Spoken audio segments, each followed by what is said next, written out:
professor, we are going to present our project which involves the data of a call center in order to make logistic regression. The members of the group are Daniel Delgado, David Vigo, and Cristóbal Santarola. The next, please. Sorry. Well, as index, we have introduction, analysis of the data, hypothesis, modeling of the data, testing the modeling, and the conclusions. Well, objectives. As the main objective, we want to define a model with the rate variables in order to predict the customer satisfaction from going to a call center. So, our specific objectives are explain which variables are significant for the model and have a strong association with the EPA satisfaction, which is the variable that we want to predict. Identify what variables don't have any effect in the EPA satisfaction.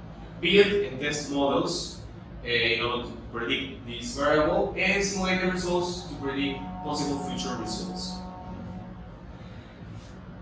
So, I'm going to talk about a little bit from the call centers market. With the rapid growing of number of call centers around the world, it arises the problem that empirical evidence is lacking as to operational determinants of caller satisfactions in call centers, despite the multitude of call performance metrics registered in many call centers.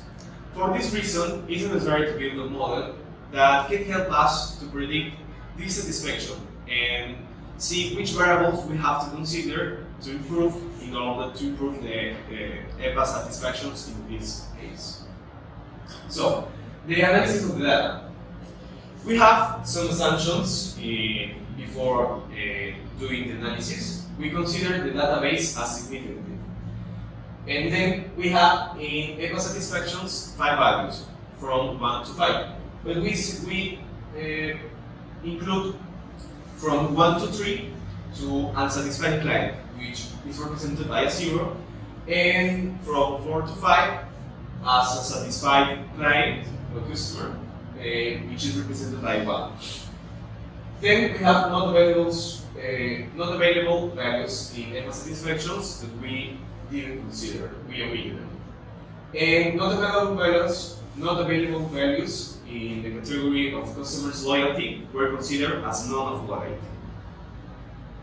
So, the method, we use cross tables to compare and see how the variables interacted between them. And we put the variables from the database in rows, and our objective, which is satisfaction, as the dependent variable. Then we use some graphics and test the order to make it more explicit. So, here we have the variables, and we define our P as the probability of getting satisfied clients. We consider that satisfied client where satisfactions is between 4 and 5. So, our dependent variable is the EPA satisfaction. The first variable we have is the EPA satisfaction, which is our dependent variable. And with these values, we calculate odd satisfaction that is 30.78 to 1, which means that getting satisfied a client is more likely than getting non-satisfied client, which is actually quite fine. Well, we have our second variable, which is call center, and these have 2 possibilities, CONEA and TILI.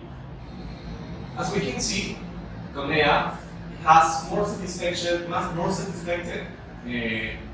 clients than TILI, having 94% of the clients satisfied, instead of TILI, which has just 7%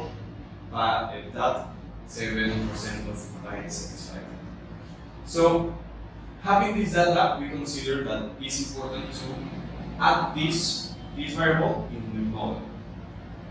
So, our call center, we have our odd ratio from CONEA respect to TILI, and it's more likely, our odd ratio was 1.45, which means that it's more likely to have a satisfied client from CONEA instead of TILI.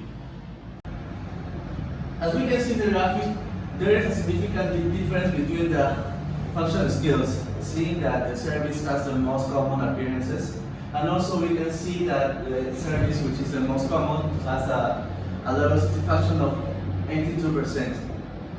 Continue with the market required. As we can see in the test, Brazil is the only country which has a low proportion of satisfied clients. This is probably due to the amount of data that we have from this country. As a market required, we can see in the graphic the same results. Having Brazil with the most data and the lowest ratio of satisfied clients. With this relation of market and market required, as I mentioned, we can see the same amount of calls, and for this reason, we decided to separate our data in two countries, in two groups. One Brazil, and the other one, the other countries that are not Brazil, calling them as international market. Language required. From this graphic, you can see that the Portuguese language, for the Portuguese language, the ratio of satisfaction is too low and it is associated to the country of Brazil. So for that reason, we decided to meet this variable. And for language, we can see that it's almost the same results, and for that, we omit also this variable. Well, as mentioned, we are just using the market variable for our model, and we decided to separate our countries in two groups, just Brazil and international. In the case of days of the week, we can see almost the same proportion of satisfied clients, unless, however, we can see that the significant change is in the amount of calls.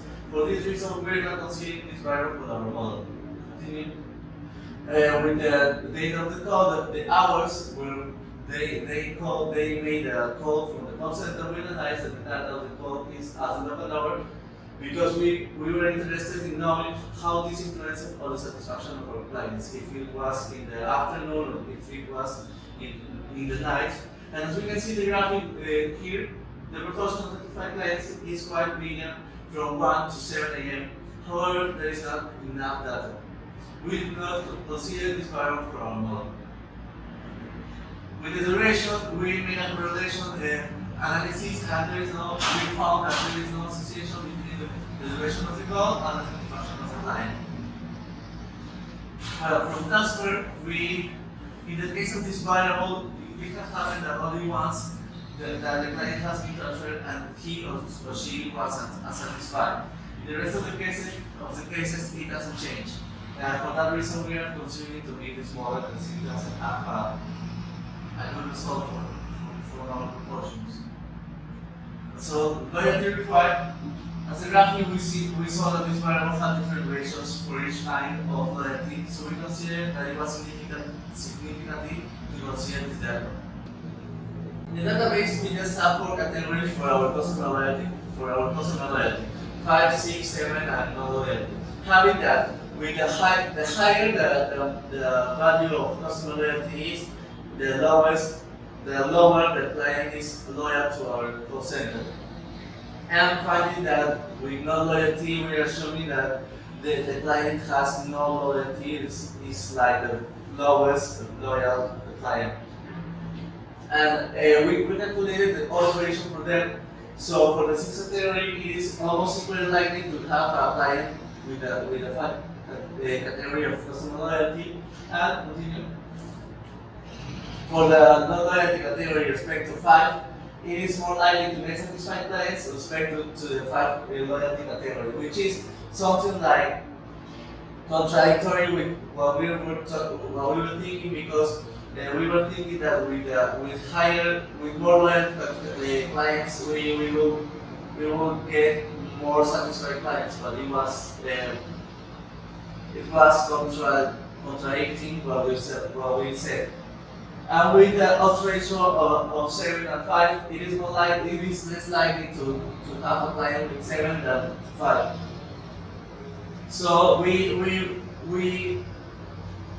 decided to fuse the 6th category with the 5th category, having just these 3 values: 5, 7, and no loyalty for the customer loyalty. Hypothesis. From the previous part, we compute that the following variables have effect over client satisfactions. And our hypothesis would be that call center function still required, market and loyalty required, customer loyalty required would affect the PEPA satisfaction. Modeling the we begin with a base model. In this case, we just use a variable call center. In this case, beta 0 is the coordinate intercept, I mean the coefficient, and beta 1 is the coefficient or tele call center. We are going to use this model to compare with another final model. In this case, we see that the variable has a small p-value, and we can say that there is a significant effect on the EPA satisfaction. Then our first model, we include all the variables that we compute before, and we see that in the error summary, the Market International has a large p-value.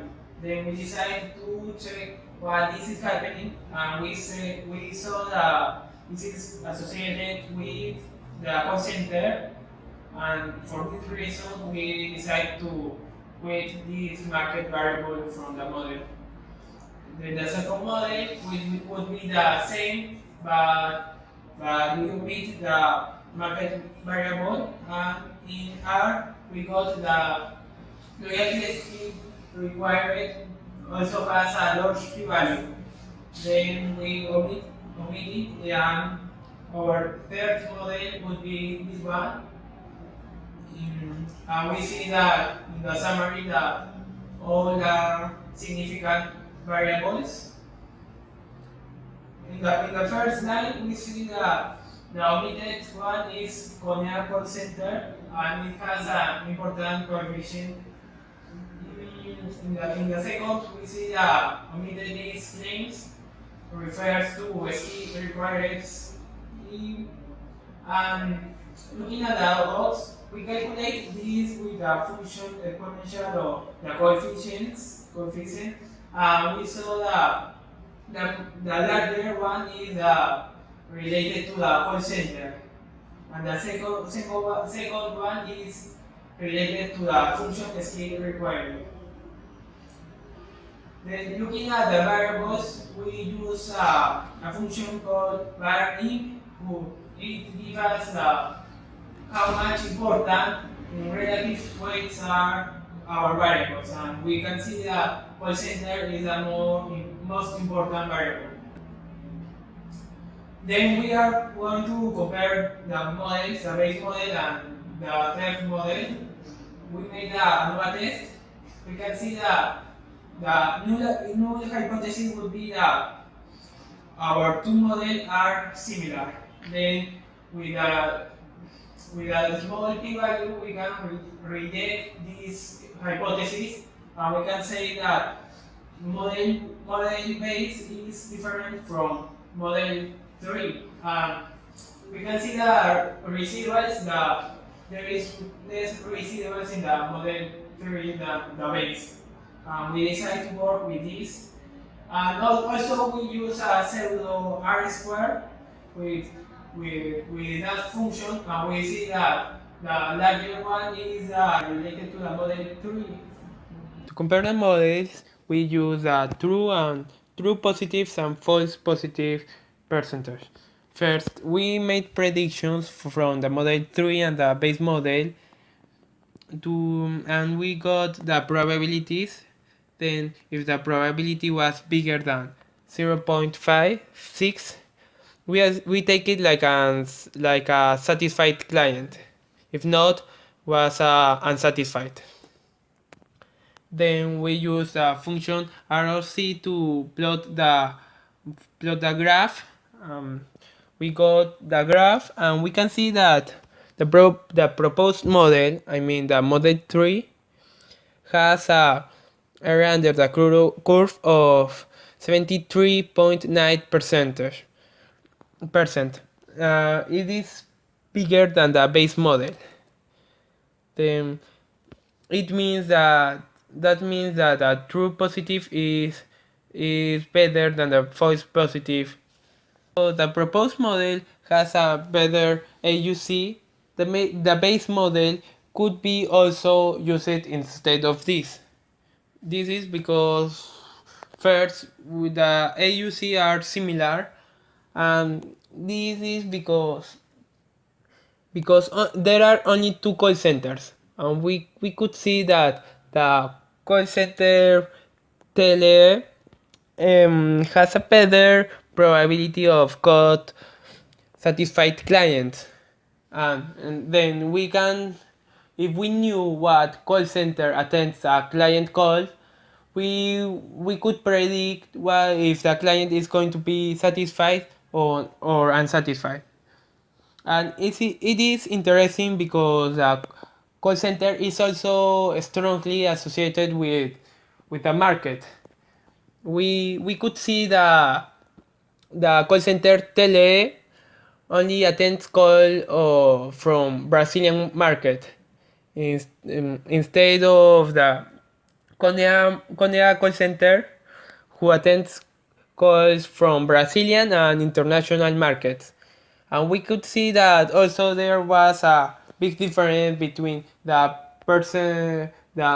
probability of getting a better EPA satisfaction from the Brazilian market compared with the international market. Yeah. Finally, with our model chosen, we are testing it. First of all, we made a multicollinearity test, and we found that our p values are below the value of 4, finding that we have no multicollinearity between our model variables. Then we made our confusion matrix. We made some predicted values, comparing them to our real values, finding the concluding with this accuracy based on the confusion matrix, where we would just assume the false positives and we assume that the true positives and the false negatives divided by all the sum of all the values, finding that our accuracy of the model is 78.8%. Finally, with the R or C curve, we could knew that the proposed model and base model were similar, and we conclude that the base model, I mean the only knowing the call center, what call centers attend the call, we can predict the satisfaction of the client. Finally, the conclusions of our work are: we define a model with significant variables in order to predict the level of satisfaction of our customer. Finding the variables more important were the loyalty of the consumer, the call center that were made, the call, and what we explained before. We identify the variables that have a strong association with EPA satisfaction. We could test how accurate is the model proposed, and based on the confusion matrix, our model has an accuracy percentage of 78.8, which is about our threshold, which is 50%. Thank you.